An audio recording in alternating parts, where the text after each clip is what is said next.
All right, thank you, Vicki. It is 7:53, and if you have bought salmon, you know that you can buy both wild or farm raised, and the same goes for beef. You can get the grain-fed or the grass-fed. So how do you make your way through these decisions at the grocery store? We have our nutrition coach, registered dietitian Suzanne Farrell here from Cherry Creek Nutrition this morning to explain. Hi, Suzanne. Hi, yes, and you may have also noticed in the grocery store that there's sometimes a big price difference between these options. So is it worth the extra money is often what we're asking ourselves. And so I brought the beef and the salmon to kind of address what the differences are and whether or not which choice you want to make. Okay, so I see that we have the beef over here, and there is a lot of difference in the price between the grain-fed and the grass-fed beef, but some people think that the grass-fed is more nutritious. Is sometimes better. However, the first thing to note is that red meat in general can be an excellent source of iron and zinc and protein. So both are going to have that. So when we're looking at the grass-fed, I brought the raw to show you. You can actually see the difference. The grass-fed is often, the main difference is the fat content, and it's often a leaner cut.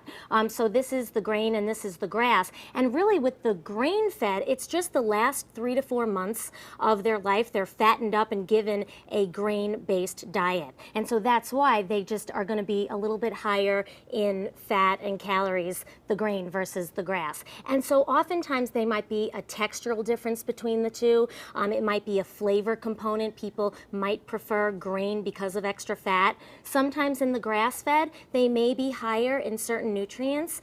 For instance, they may be a bit higher in omega-3s, vitamin E, and beta-carotene. But again, when comparing the two, it's a little higher. But if you compare the omega-3s in beef to salmon, it doesn't come close. Right. Yeah. So do you think it's worth the money? I think basically it's a personal choice. There are different factors that people decide on. I think it's flavor. If you want to get some of those nutrients in, if you want to keep it grass-fed, you have that option. The point I think with red meat is to, in general, keep it lean and moderate consumption of it. Okay, maybe we can taste test this in just a second. Yes, you'll see. Tell me about the salmon, though. Right. So we have the farm-raised versus the wild. wild. Pros and cons to both, actually. So with the farm-raised, it really depends on the farm that it's coming from, because sometimes in the farms they could be overcrowded, so there's more contaminants in the fish.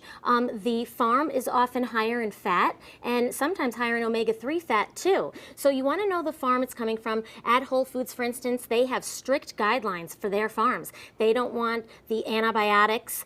They choose the feed, the type of conditions. So that's really what it boils down to. Again, you'll see a difference as well. The farm is higher in fat, so some people prefer that flavor, and the wild is going to be a little bit leaner. All right. Well, maybe we can have a little taste test here while we're going to break here. Vicki, you want to have a little bite with me? I will. We'll see. Oh, I broke my toothpick here. No, which is what? Oh, we're this is guessing. Blind, you're going to guess to see which one you like better. Okay. We're going to taste test this. Send it back off to the break, and we'll talk about it when we come back.